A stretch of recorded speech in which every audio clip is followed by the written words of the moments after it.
Well, welcome everyone. Uh, it's our pleasure. It's my pleasure to be here with you. And I was telling someone earlier that I think this is a meeting of the fellows of the uh, for vanishing suffering needlessly, because it's all needless. And I it kind of makes me think, makes me laugh a little to say that, because it's such an outrageous proposition, but it's true. uh and we're we're fellows in that, um in understanding that, and that suffering is, that all suffering is needless, is a radical a proposition for the human experience. And I But I'm inspired by that. I'm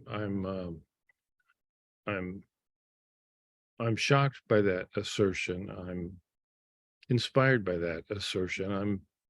I'm an advocate for that assertion, that all suffering is needless. And and I say that with great uh, humility, because the it's a simple proposition that I did not know was true, um, cosmically true, personally true for all of us, that before that before time, space, and matter, there's a universal energy, a universal mind, that we're all intimately connected to, and that it it gives us the power um, to not suffer needlessly, or and if we begin suffering needlessly, we can um, change our minds. And so that's the truth of the matter. And we're we're a company of sweet fellows here. Fellows meaning, of course, both male and female, or any other um, identifying gender. And uh, it's a time for us to gather together and share, and uh, comment, and um, see what else, what more there is we can learn. So welcome. Um, this is a town hall meeting, so it's one of those instances that we have um, regularly scheduled on our calendar, that we we gather together uh, under a conversation, and a welcoming in uh, of anyone. And so welcome to anyone and everyone. It's nice to have you here. It's nice for me to be here. I My name is Keith Blevins, and I uh, uh, I'm I'm attached to this, I guess you could say, this understanding, or this proposition, that all suffering uh, on the planet is needless, and to um, that's my professional proposition, and it's nice to be here to identify with that and talk about it. And so I can answer questions and uh, say whatever might occur to me, and I invite you to ask questions or make comments or participate. So welcome. Uh, let's throw the door open to the town hall uh, folks and see where we might begin. So uh, does anyone have a comment or a question or a statement or whatever you might have? Let's hear from the audience.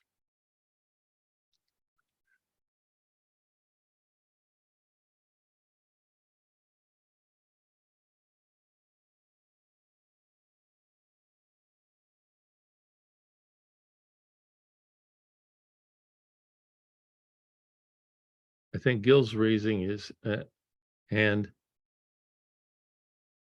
You know what I flashed on earlier when I was growing up in my younger years. John Kennedy was the president, and he would have these press conferences, and they were just delightful, or I felt they were. And he could just answer anything and talk off the top of his head, and there would be members of the press corps, et cetera. But those were very unique press conferences, in my opinion, and I felt like this is one of those. So Gil, what? Hello. Well, hi, Keith. I remember those press conferences too. And ironically enough, I'm sitting now in a really nice rocking chair. And I can remember he gave some of those press conferences sitting in a rocking chair. Oh, really? He had a lot of back pain and everything going on. So he would sit, and I can remember him sitting in that rocking chair, which was kind of surprised at times. So, wow. Yeah. Yeah. Now you've put the pressure on me. I have to come up with great questions like Kennedy or like the press did. So it's Well, you don't have to. No pressure. okay. Well, I was just even wondering, and I'd like to. I've heard you say it before, and it's always struck me as very kind of an intense thought or consideration, which is that suffering is needless. Not that there shouldn't be any suffering, but that it is needless. Is that right? Am I saying that correctly? Yeah. That's the way I mean it, is that it's not to say that you're bad or wrong or for suffering, but it is needless, and that's a very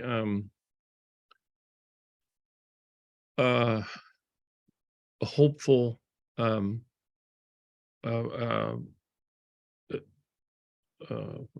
proposition, and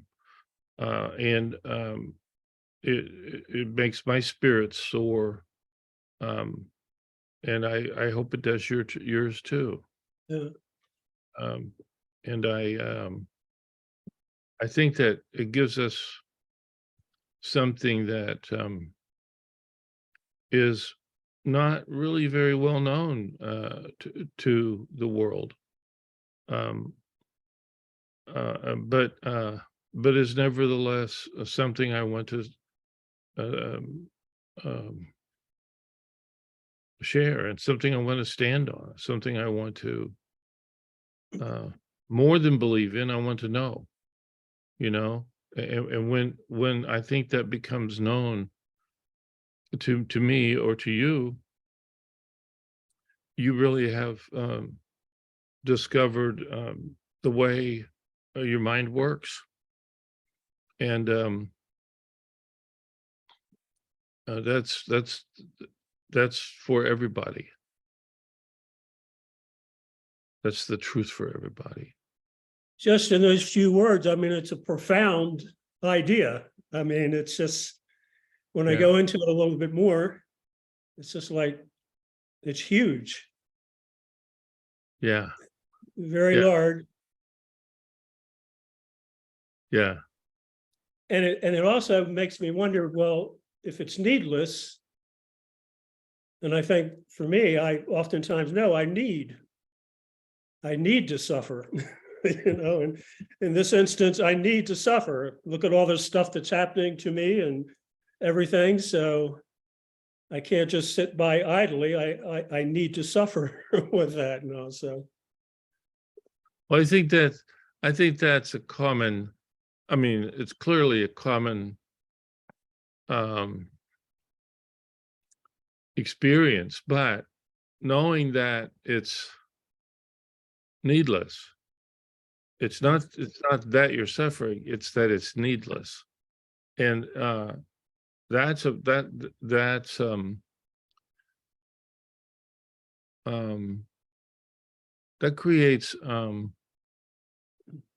a kind of, it kind of takes your breath away. It does for me. It takes my breath away for my suffering. That if I realize, not just intellectually um diss myself or diss my suffering, or but if I really uh really connect to that, to the truth of that again and again, I might, I do. It clears my head. It clears my head, yeah, and it's kind of a stopper, you might say. It's a stopper of the thinking. It's in my thinking and in our thinking, or in your thinking, that we suffer needlessly. And and that's the one answer to it, but you find that answer again and again, and your suffering needlessly uh is transcended or transformed, and vanishes. Now, if you don't, and you say, well, mine didn't vanish. I thought it was, um, I considered it needless at the time, and that didn't really help me. Well, go back to the principle, because there goes the fire department. uh, because of in principle, it is your personal thought that creates the mental sickness, and always. And it's the universal thought um, that is neutral, that you use to create it with. And if you uh, and when you realize that insightfully, it will vanish. right. It will vanish. It has to vanish, because it doesn't have the it doesn't have a truth to stand on. It doesn't have a leg, you know, the old saying, it doesn't have a leg to stand on. And that's the cure. So, and that's true because it's just true. So there's a superior logic here that we're supported by, all of us, and it's in our use of that superior logic. We can create suffering needlessly. We certainly can and have done so, but it's not it's not uh it's not required. You know how I remember when I went to college and they said, well, now you have to take, what's your major? They would always want to know registration. What's your major? Well, it's I haven't declared it, or I have declared it. Here's what it is. Well, they say, well, here's in the track you're on, here's the core courses. And I said, well, what about these other courses? Oh, well, those are electives. And you can pick and choose among those. And what do you want to study? You know, and the electives were they were kind of fun. You know, you might pick something that you were just interested in. You didn't have to have a skill set. If you wanted to take tennis and never hit a tennis ball in your life, you could sign up for it. So the electives were, well, it's all electives. This suffering needlessly is elective. It's not required. And that's a heck of a thing. Thanks, Gil. Thank you, Chief. Oh, you're welcome. You're welcome. Somebody else raised their hand. I can't remember. Was it Richard? Hi. Hi, Keith. Can you hear me all right? Yes, I can. Thank you. Good. I was just wondering, if someone else is suffering needlessly and you think it's needless, then isn't it quite difficult to be compassionate towards them if you're thinking, well, then they don't need to suffer? And then I was just thinking, if there was something very extreme, like if you saw on the news someone in a conflict zone or whatever, and their whole family had been killed by a, airstrike or something, and then you thought, oh, they're suffering needlessly. I mean, that's an extreme example, and it would be understandable that person's devastated.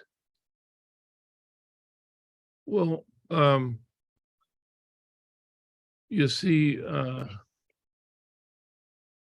it doesn't, let me see how to say this. This principle that we're pointing to doesn't say that it's not about being right or wrong. It's not about being good or bad or high or low or it's for every human being, and it's true forever. And so now when you judge someone else as and think, let's say you think that poor person is suffering needlessly, and you shake your head and walk away, let's just say, well, you're that's sort of like there's an old saying, the pot calling the kettle black. When you think ill, you think ill of someone you're suffering needlessly. And this law, this universal law that we're all members of the club of,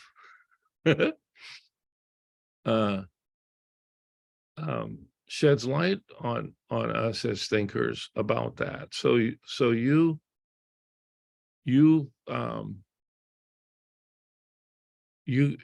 stop that, because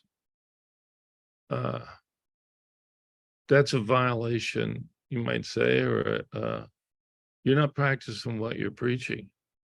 You're not understanding what you're standing for.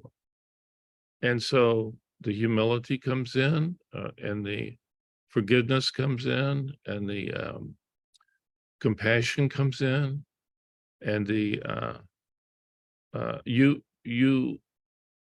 experience that age-old adage, physician, heal thyself. You get off of your your soapbox, right? And because it's not this is for the truth of this isn't conditional. Now, if you make it conditional in your mind, then you're suffering needlessly.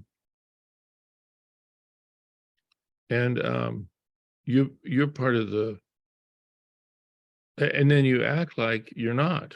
You act like, well, I was just seeing what they're doing, and shame on them.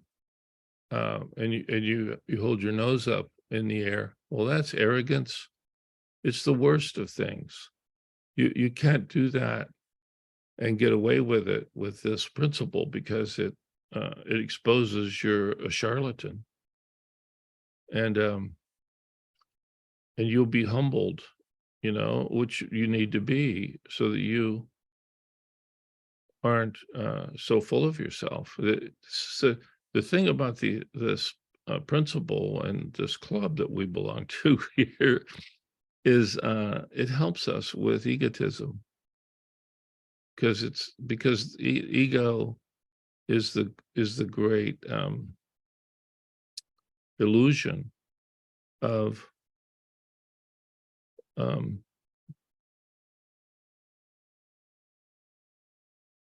that puts the blame on some excuse, some outside force or outside event, or some people, or their situation, or my past. It puts the feeling of the misery or of the suffering somewhere that doesn't logically hold up. It puts it onto something. It puts it onto your own thinking without you knowing that's where you put it onto. So it's innocent, but it's also deadly, because it and clearly that's one of the guises or disguises that ego hides underneath the scenes, that creates a feeling, and then externalizes the cause that feeling of these objects that you're thinking, that person, their behavior, those people, that my past. There's a million excuses, but there's one answer always that never goes out of style, is that's the illusion. And so that would be one of my answers to your comment, Richard, that but this answer will help you with that. it will help anybody with it, because it will show you that you're creating your mental sickness. And if you can even see yourself that you're doing that, then you quit doing that too. In whatever way you're doing that, you vanish your own mental sickness, and then you're healthy. And this is the secret to mental health for all people, for all time. Which again, like Gil said, it's a heck of a proposition, but it's true and real, and the folks, folks like us have, I mean, we're privileged to just get a glimmer of that. And when we have, we tend to congregate, and in this case we congregate on Sundays, and we have this is the club. Does that help, Richard? Yeah, it does. I mean, I wasn't advocating being arrogant or putting my nose up. I just, No. if someone's getting very upset about something that you don't think they should be upset about, then it's sometimes difficult. But that's your that's your thinking, that they shouldn't, when you think they shouldn't be upset, you're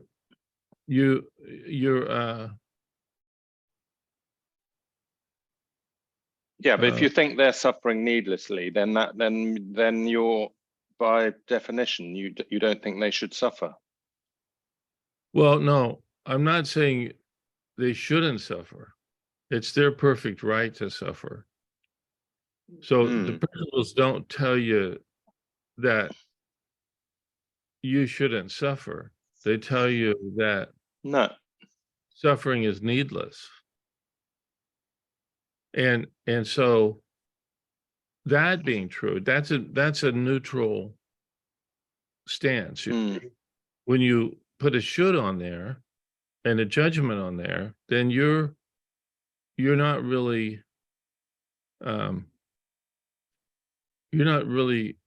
you're making your own mistake. So it's not a should, it's not a no. You see, is that helpful? Yeah. But again, like with my second example, if people had experienced, a grief or whatever, it would be normal to be compassionate to them, because it would be a normal reaction for them to be upset. Well, there again, your judgment of normalcy, I'm saying what's normal is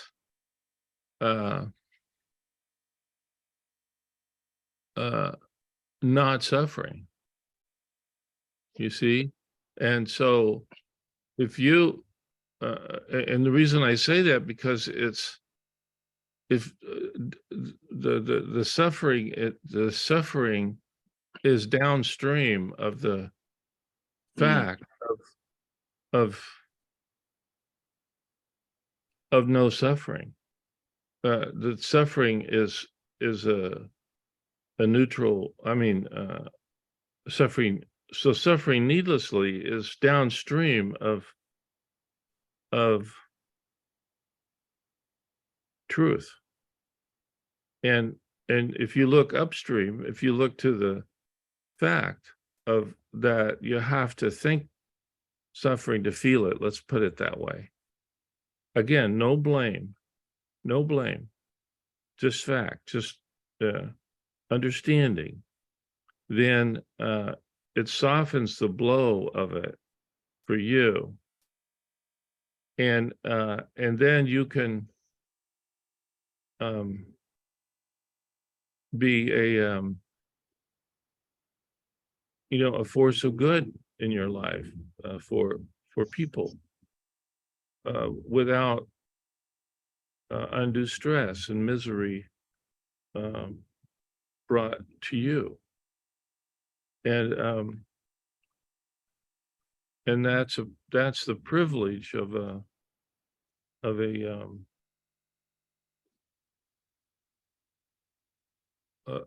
this truth that, again, before time, space, and matter, there's this energy, and what you do with it, everybody's doing something with it, but what you do with it isn't really the point. The true point is that it exists originally. It's original.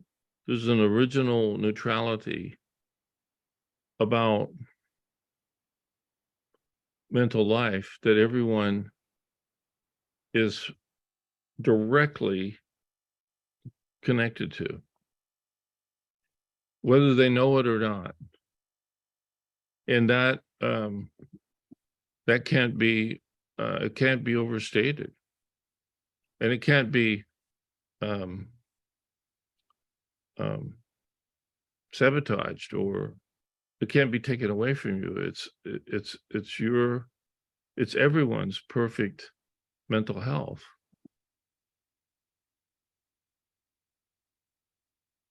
Unfortunately,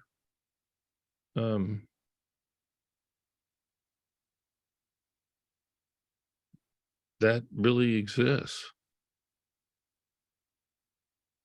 It hasn't been well known to the world. We're among, we're among groups of people who've said, I think Sidney Banks had a point. It wasn't his point. It was the point of how the mind works. And it's true. The mind, the principles are not contaminatable. They're not reducible to what we do with them. There's the principles and then what we do with them. But I'm not interested in what we do with them. I'm interested in the principles. And if you can see deeper and deeper and deeper into that, then all these all these other matters will be all downstream.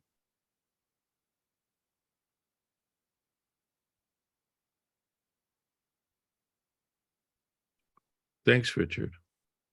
Thanks. Yeah, you're welcome. You're welcome. You're so welcome.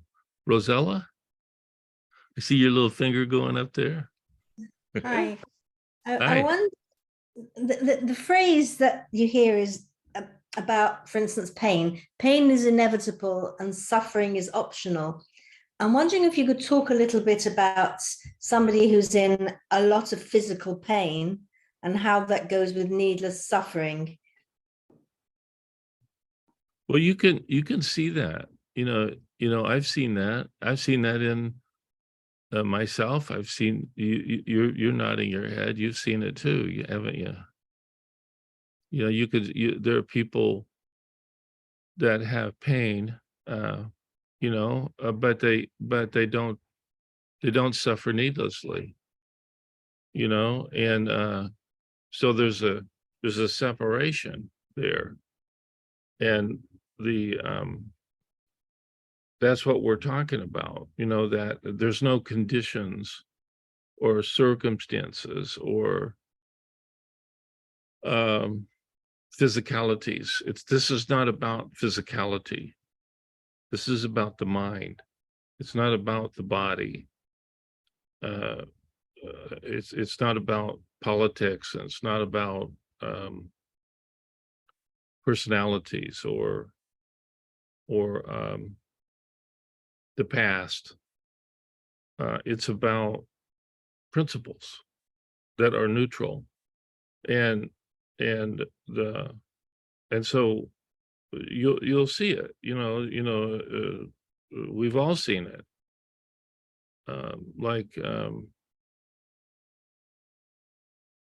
Well, there's I'm just as an example, but there's an observation about people being bulletproof. Now, they're not physically bulletproof, but they're mentally not relegated to their own negativity, so they're not suffering. And to your phrase, pain. But if you take the suffering out of pain, you've really done something marvelous for your existence. And we know what that is. And that's an important and vastly important separation, because in our misunderstanding we can kind of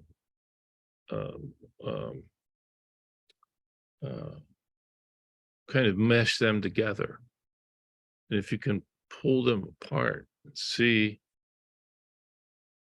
they're different, then you've really found the principles. The principles are not mind, thought, and consciousness. They're spiritual gifts before the world, before they allow us to be they allow us to be mentally healthy. And that just makes my heart sing, So those kids, like I was going to say, but like in research, they do. They've identified bulletproof kids or bulletproof people. Again, they're not bulletproof, but they're mentally bulletproof.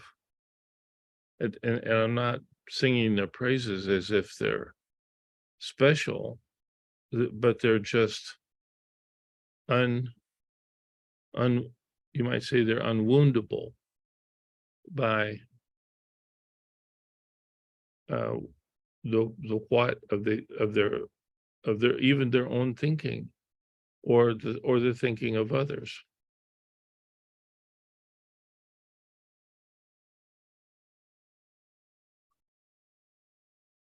Anybody else? Hey. Okay. Hey. One of the challenges I have had is understanding emotions, because I've never been interested in emotion. And looking back at my life, I can see I've had experiences and feelings, and I would never put a name to them. Right. So when you talk about suffering, what is suffering? What do you mean by suffering? How is that something that people can relate to? Because I hear a lot of people that they're having troubles in their own lives, but they would never consider themselves to be suffering. They would just say, having a bit of a problem. I'm just struggling a bit here and trying to deal with this. So when you say suffering, can you say what you mean by suffering? Yeah. Well, That's a great question, because sometimes, in the world, sometimes, people even can be suffering greatly, let's say, right? And uh, they don't know it. They don't identify it. They don't own it because to them, they're perfectly sane, perfectly without suffering, so that you can even have that quite often. And quite often times, uh, there are, and then there are lesser degrees of that. But we all, um, let's, remember that. Um, I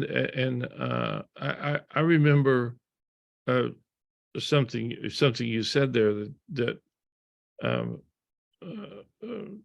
early on in my career, before I found out anything about the principles, people would say, well, I don't feel anything, especially men would. I don't know if it seemed to be largely represented by males. I was certainly one of those, and I thought, well, I don't get what all this stuff is about feeling and emotion. Like, I think that's more a woman thing. That was my arrogance, and but I didn't know. Um,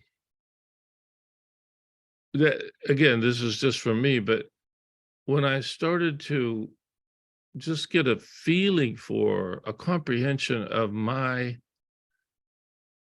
own suffering needlessly, I began to suspect myself, like, oh yeah, I do that. I do that. I get moody, or I get judgment. I think I'm pretty judgmental. At first, if you'd have talked to me about my judgmentalism, I would have said, "Pff," but as I became more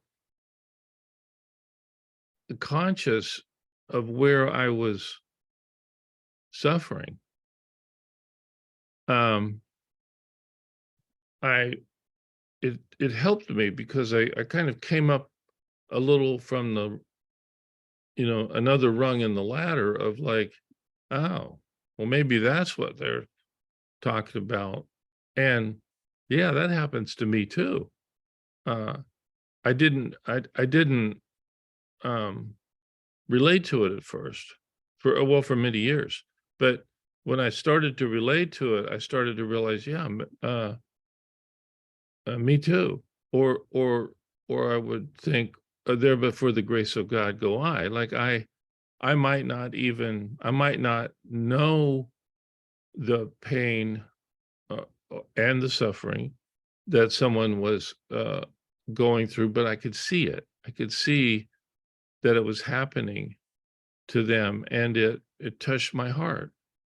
And so there was an ascension, in terms of, like, a graduation of more and more feeling full awareness of suffering, and suffering needlessly, uh and that it was a player, in my human experience.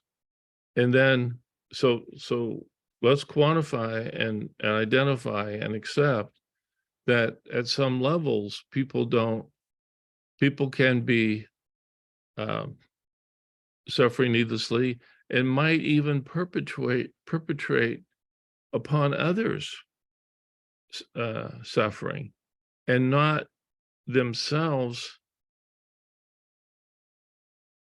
care.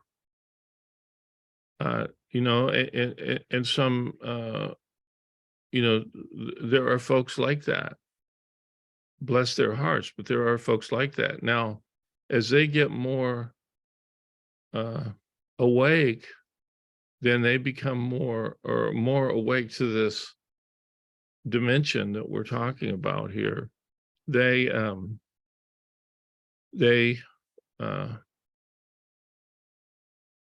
get more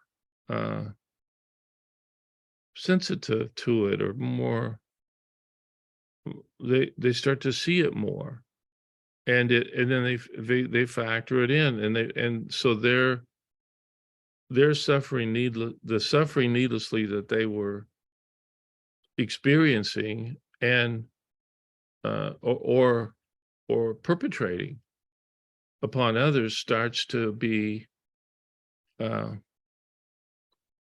measured by them, they start to be awake to that. It's like before they were numb to it, but it was still, even if they're numb to it, it doesn't mean that they're not thinkers experiencing it, but their awareness of it is not really, they're not really cognizant of. So that's that world. But the principles are still true for them in that world. And I've seen people who, I've had cases through the years, and other folks who were like that, and then they changed. They got aware of something they didn't even know was happening to them. And when it started happening to them, they could, they were on a different wavelength about it. So there's that. And that's important to understand. So if you ask, I'm just making this, you ask a certain citizen or person out there, don't you feel bad for having ran over that dog, or whatever? And they're like, no, but again, understanding the truth of the layering here, that is, as you raise in a level of consciousness, you begin to be able to see what's going on that you didn't know was happening. So you become a more conscious being, which is serving you and helping you. By the way, I should say this for everybody, but there's a wonderful recording out by Sydney Banks that I think is available to the public, because I believe it's on YouTube, called The Insight. And he talks about these principles and how they work quite elegantly. And it was filmed a few years before his death. It's called The Insight. And it's just fabulous. I listen to that one regularly, because there's so much in it. And it was recorded in Vancouver. So I'd recommend anyone to get their hands on that. I don't know, Brett, do you know, is there any way we could send that to this group? Yeah, I can go and get it now. Oh, fantastic. Oh, great. Thank you. So check that out. If you haven't checked it, if you've already checked it out, check it out again. You're going to hear some stuff in there that will really open your eyes. I bet.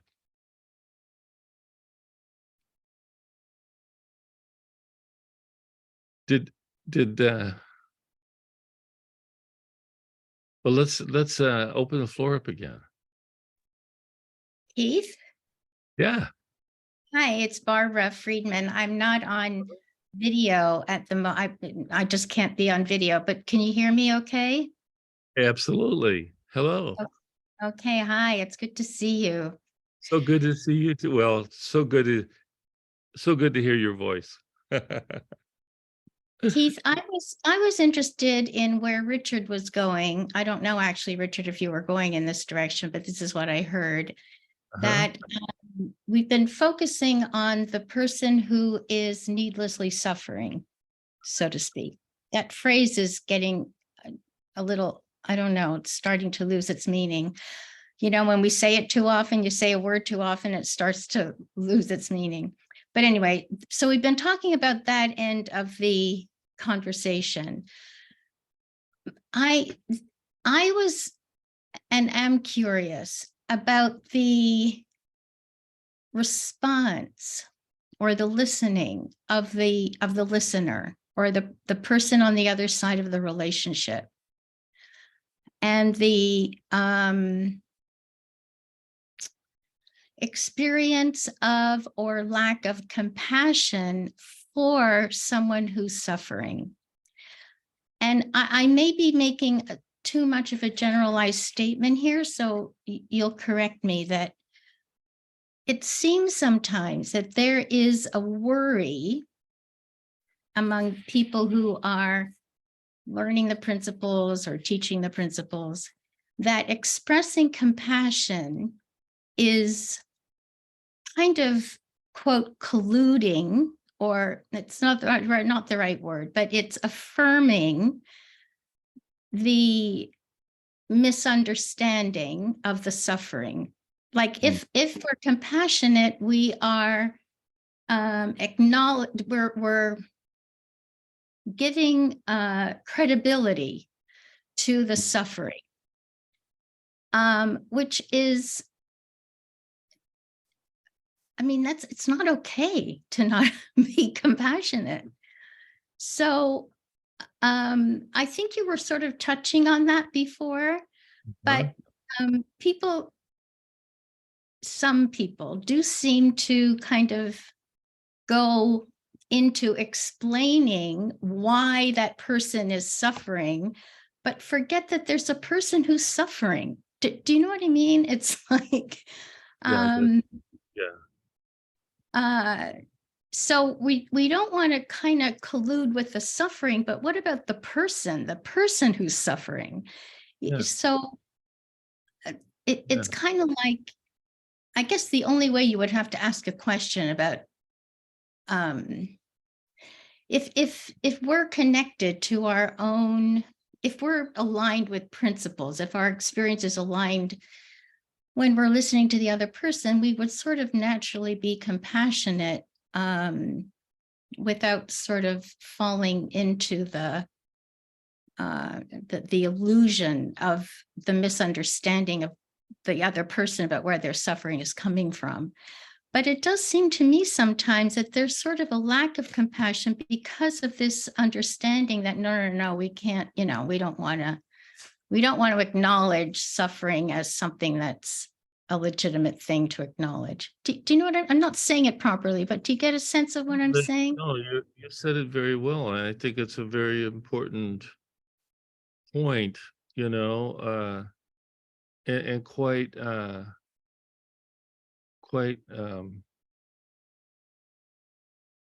tragic, that helpers or anyone, anyone that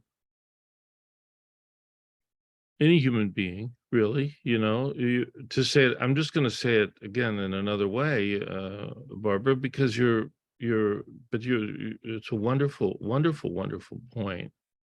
The feeling, the quality of let's just say the quality of the feeling of the helper, the state of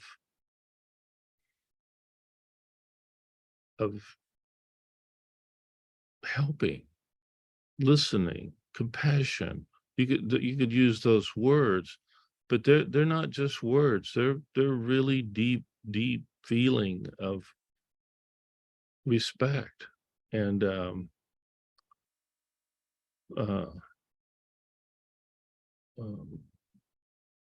your heart being, being moved. And there's a lot of, in those helpers that are fathoming that, they're very blessed by the encounter of helping, and they're feeling full. Now, do people fall short of that? Well, of course they do, but they're not really practicing the principles as afforded by the principles. They're judging, and they're missing it. And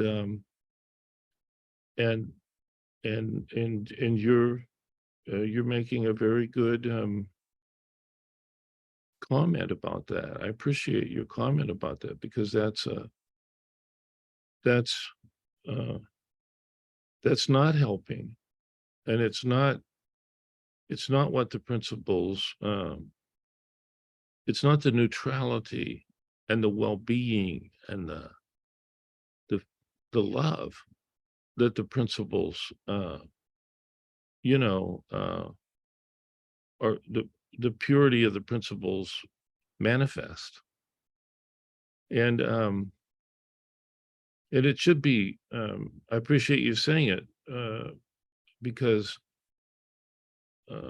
I think it should be called out, and clarified for the helpers and the helpees, and for all of us, that there's a marked difference between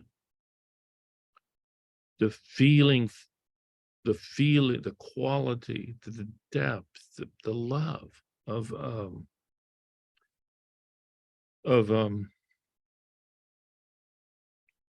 the experience of the holy experience of helping, the freedom of it. It's quite a sacred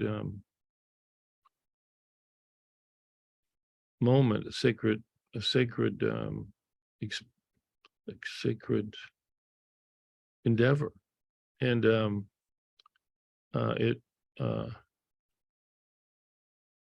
and we're not, and we're insisting on nothing less of ourselves, and of our helping, and of our helpers. And you're right to bring that up, Barbara, because it needs to be understood. There's a difference between the deeper feeling, let's just say, of being in the moment and being truthful and compassionate and loving, and being cold or lukewarm, or busy-minded, or thinking that, or judging the other person. There's no judgment. Judgment is downstream. Judgment is a misuse of the principles. It's not the potential. And thank you very much for bringing that up. Is there anything else you'd like to say about that, Barbara? I just want to say what a beautiful, beautiful answer that was. That really, because I couldn't figure out, I couldn't get a sense of where is someone coming from who it's a felt thing, really, for the person who's suffering. But so where is that other person? And I didn't realize it's from judgment. I didn't realize that it's from judgment. It's from like you. I mean, nobody would say this, oh, you're suffering needlessly because, you know, you're not, you don't understand the principles, but there is that sort of Yeah. idea in the background, and it's a kind of wall really between the person who's suffering and the person who's trying to be helpful. Yes. And I just don't think there's enough emphasis on that as we learn together, you know, that we want to be, it's almost like, and I know I sound, I don't know, I don't mean to be critical, No, no, but, and no, I'm no, not, no, I'm not bring it. including in this at all, Keith, but there's can be a sort of a shift to wanting to be smart and wanting to really know the principles and to, you know, and I'm going to understand this and I'm going to be smart and I'm going to be a really smart helper. And so I just think it's something to watch out for. Oh, I couldn't agree more. Couldn't agree I more. I But- just remember a lovely interchange, Keith, and I hope it's okay to say this. I think maybe it was on that early 8 series thing that you and Valda did for Tzvi a long time ago, the logic of the logic of innate health, maybe it was called. I can't remember for sure if it was on that or something else. And I remember Valda, in her way, was describing one of your outside ins of, you know, being in one of your moods, and you would go into the garage and you would, I'm not saying anything behind your, I mean, everybody knows this who's listened to these things. And you would go into the garage and listen to some Sydney Banks, you know, and just kind of try to deal with where you were. Yeah. And she, you know, she was familiar with that experience, you're experiencing that way. And she would and she said she would just kind of leave you alone. She didn't try to talk you out of it, but she might say something like, you know, is there something I can do for you? Can I get you a cup of tea? Yeah. That's what I'm talking about. It's not like you ignore you don't ignore the suffering, and you do address it, but it's not like you're trying to jump in there and, you know, save someone from themselves or anything. But you're not afraid to address the feeling that they're in and address the fact that they're suffering needlessly, or, you know, needlessly. Okay, but that doesn't dismiss the fact that they are suffering. So Yeah. anyway, it was just a sweet moment, and that often comes to mind for me. That's So great. that's a beautiful, beautiful answer. Thank you. Oh, you're welcome. That's great.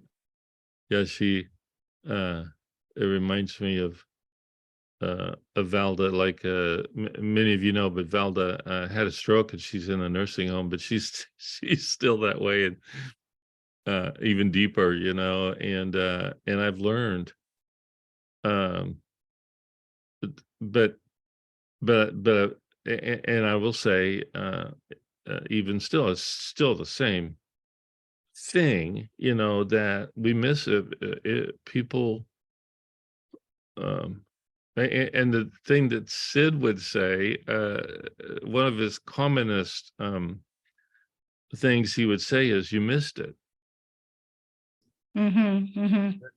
you know, and he was uh and people might go, I mean, they usually went, oh yeah, it kind of stopped them, you know, but you're right, and I think there's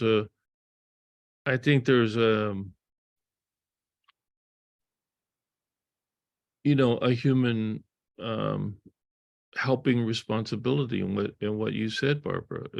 Undoubtedly there is, undoubtedly, and Mm.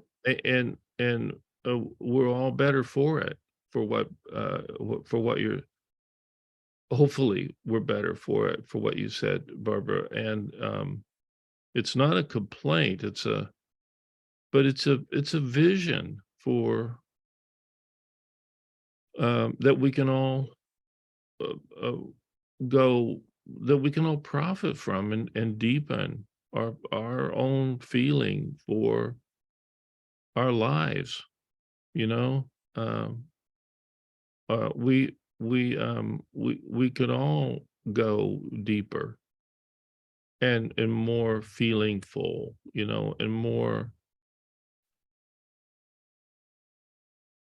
understanding that, and in a very really important way, the principles provide for that ever deepening experience of the human potential for all of us. It's Mm. and it's eternal. It's an eternal potential for evolutionary conscious change, you know, and wow, wow. You knew I, that.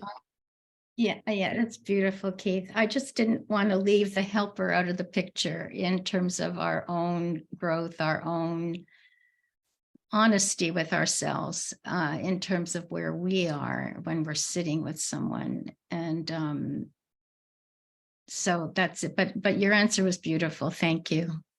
Oh, thank you, Barbara.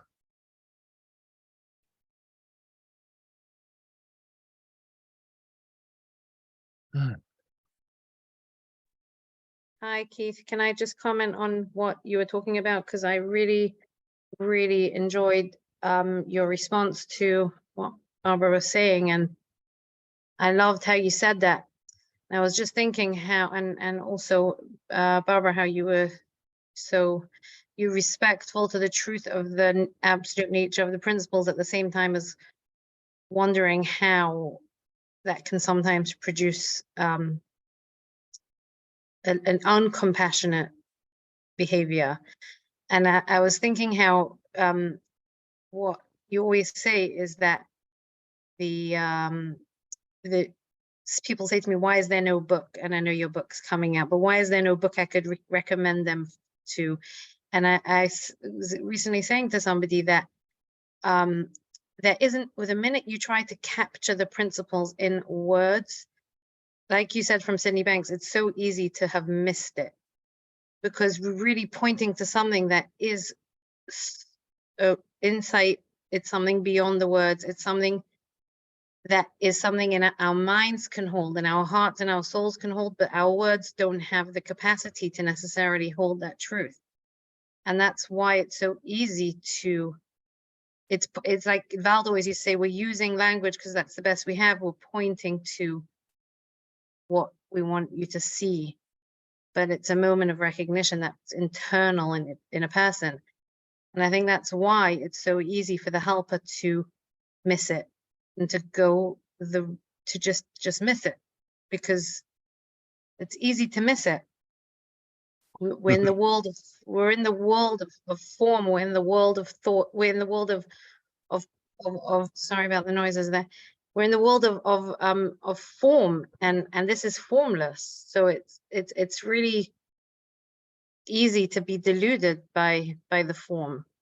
And it's so moment to moment that even if a helper has their finger on the pulse of really where the truth lies, the next moment they could lose it and be lacking compassion because there's an urgency, or there's an ego, or there's a dismissiveness, whatever it could be, a product of that outside in misunderstanding. But it's just interesting to hear you speaking to that. thank you. I'll say one point about that. This is the form and the formless, the formlessness, or the fact that you can't really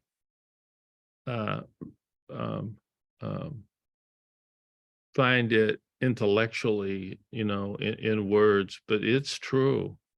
And the form and the formless are one. The already, and we are one already. And the spiritual world and the physical world are one already. And as you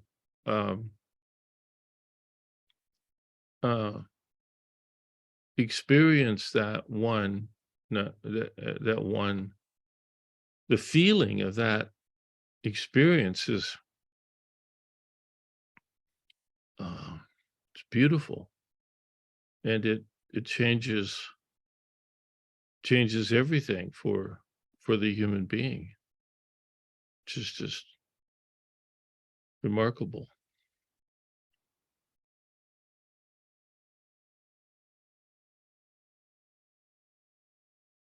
Oh, I see. I see Barbara's. I'm looking at Barbara Harris's. I'm looking at the gallery, and she's got this little. This must be like a little whatever that is. It's funny. It's like a little puppy, but it must be like a. What do you call that? Does anybody know what you call what's on her screen? I think it's called an avatar, or An sort of avatar. representation. Oh yeah, an avatar. That's good. Yeah, representation. That's great. Wouldn't it be great if we could have our avatars show up and have them speak, and then we could all see the puppiness in each other. I think Christine. I think it's called AI now, so. Yeah, the we'd let the AI do it. I think I see Chris there, and I know you're. She deals with animals all the time, and she treats them like fellow human beings in a beautiful way. So, anything else? I've got I would like to look a little bit more at what you've been saying, and I'll give a bit of context. So I'm open to learn about this and to see something new, and whatever it comes to mind for you, Keith, it's very, very welcome. So here's my question. For me, when I look at situations with suffering needlessly, events, emotional difficulty or physical difficulty, what I've been going with so far is just have a look at the red line and see what I make of it and see what comes up. And I've had many, many experiences where I've obviously had to learn something new about how it works versus how it doesn't work. And when I'm in ego, I obviously struggle with this. And I might not have the warmest feeling towards a person or myself or a situation or event. And so I'm fully accepting that there's something to learn and that there's something new to see. And so my question is this: I wouldn't mind having a better sense of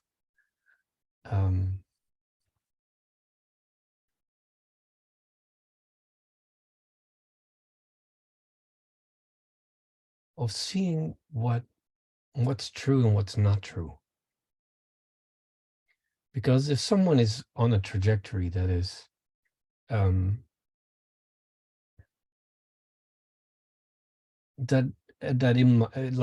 my own inside looks very outside in,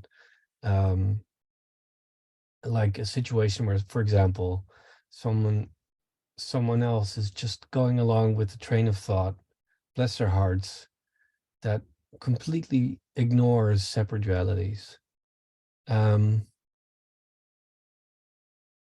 some of the times I see that, and I'm compassionate, and I can be patient, and it's a beneficial experience. And sometimes I'm just just honestly fed up with it. And obviously in those cases, I might have something to learn. But at the same time, I think there wouldn't, like in some cases, someone dealing with separate realities and not seeing it is quite dangerous.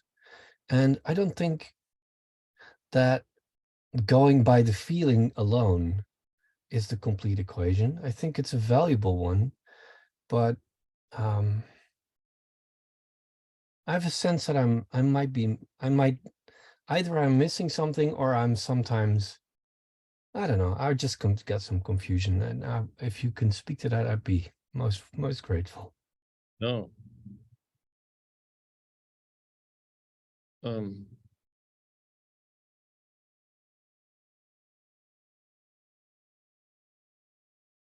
okay, this is just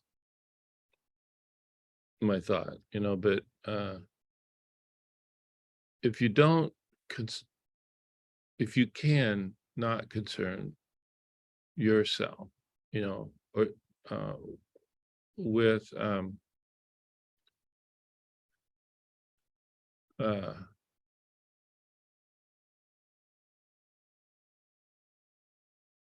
needing that there's something more for me to learn. It sounds like a wonderful, proper conclusion of a student, but and how might you know that you have come across one of those? Well, it's usually most vividly made you most vividly made aware of it by suffering, or the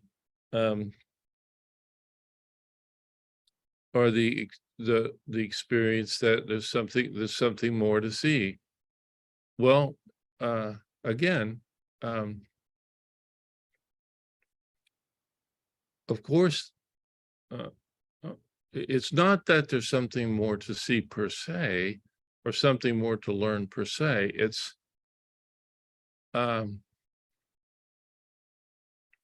the feeling of that, Hank, that is that we could shed some light on, and the feeling of that is it's all the same. It's a certain amount of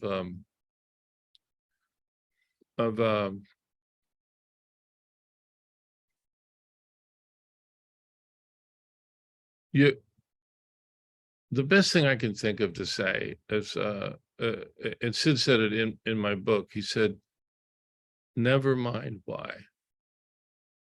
And so to dash even the thoughts that there must be something more to see because I'm still suffering here, or there's something more for them to see because they're still suffering here. Even there, then that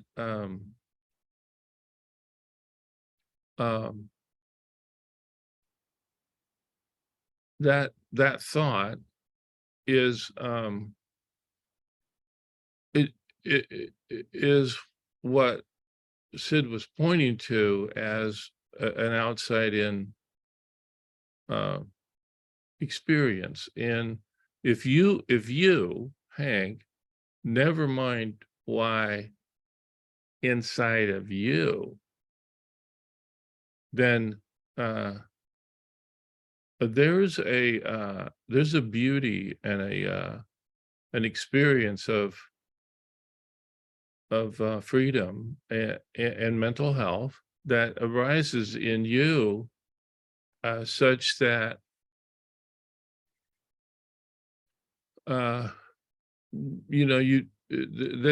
doesn't pertain to it being a feeling or a condition of your own infallibility or in a condition of someone else's quote unquote fallibility. You go beyond that.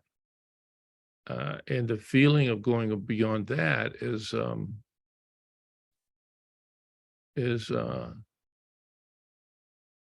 truly an insight about the fact that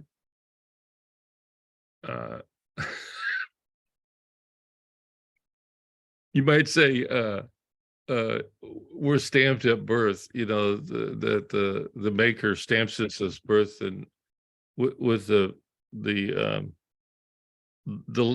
final instructions are no suffering required here, you know. Not to say that we don't forget it, but ultimately that's the truth of the matter. What we put into that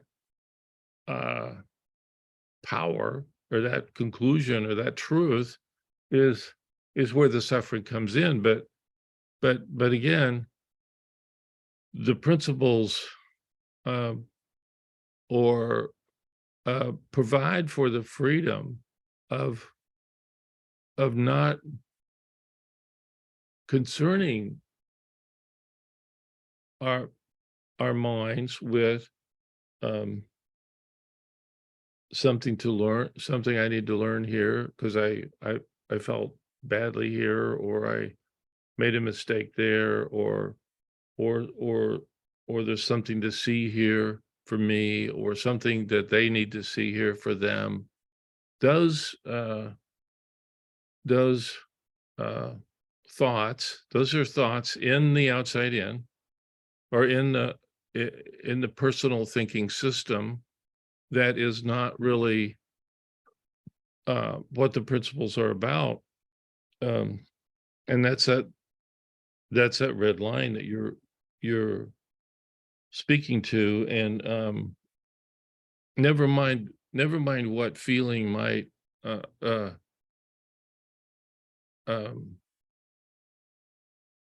again, don't, and Sid was very careful about that, as you all know. He would say over and over again, don't pay attention to my words. I'm not talking about a worded concept, you know. I'm talking about something that's true without words. And that's where then I think for all of us learning more about the principles, we become, you know, a better, we kind of walk away.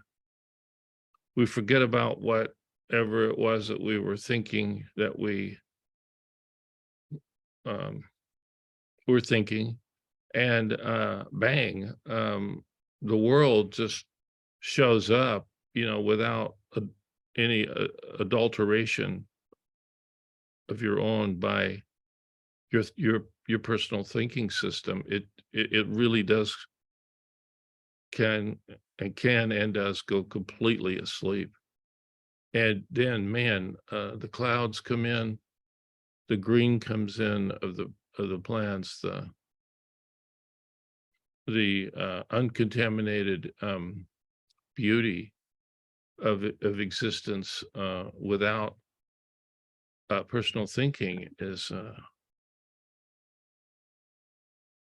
it takes your breath away, and is that's what a quiet mind is. Quiet mind is when all of that stops, and it's really mental. That's what mental health is, and it's right within our means to just touch that.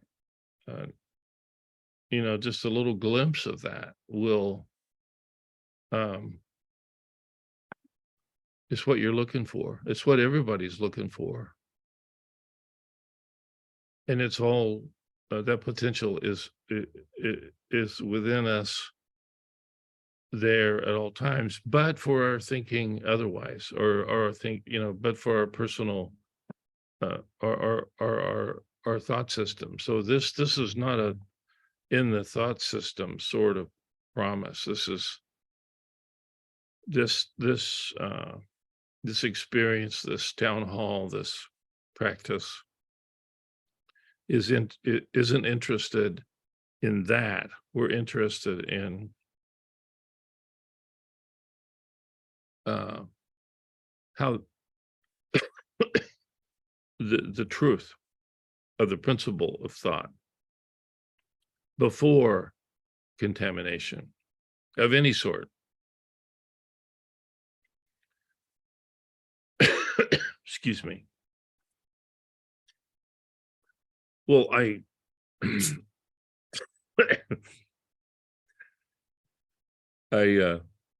this has been a wonderful conversation, and I look forward to it, and I think you can. I think Brett puts this on YouTube somehow. I don't know, but Yes, I will put it on YouTube either this evening or tomorrow.